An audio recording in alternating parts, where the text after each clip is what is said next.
You know, as we begin to think about goals and dreams, given my circumstances, born in an abandoned building on a floor, being adopted, being labeled educable mentally retarded, failing twice in school, no college training, never worked for a major corporation, to believe that I had something of value. Have you ever thought about something you wanted to do and you talk yourself out of it? It's very important to realize that I found that most people fail in life not because they aim too high and miss.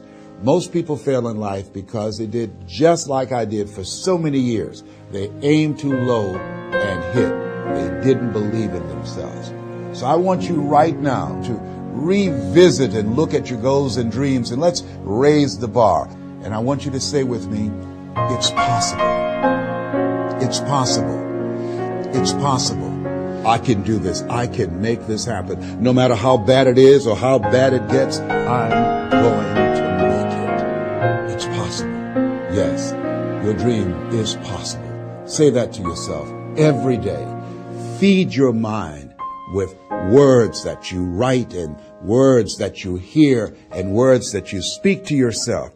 Feed your faith and your doubts will starve to death. Say to yourself, it's possible. It's possible.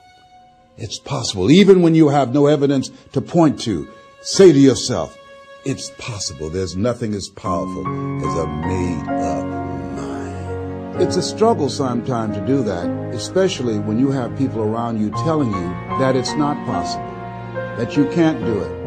And they're constantly pointing out your failures of the past, constantly reminding you of all of the things that you don't have going for you. I'm reminded of the story of the two little boys that were playing on some ice during the winter. And as they got further out on this ice, one fell through the thin ice.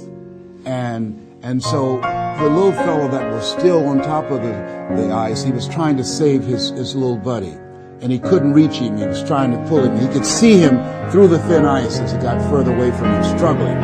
And he couldn't reach him. He was trying to break the ice, and he couldn't do it. He looked around, and he saw a tree in the distance, and he ran. And then he got up on the tree, and he pulled and broke down an enormous-sized branch and came back and savagely began to beat that ice and broke it. And miraculously, he saved his friend. And when the paramedics came, and they were able to revive this little boy, they were scratching their heads. They're trying to figure this out. Said, how could this little pruny fellow go up in a tree and break off a branch this size and then come back and beat and break the ice and save his friend? They thought it was just miraculous. It was baffling. And an old guy who was there said, I can tell you how he did it. And they said, how? How did he do it? And he said, there was no one here to tell him that he couldn't do it.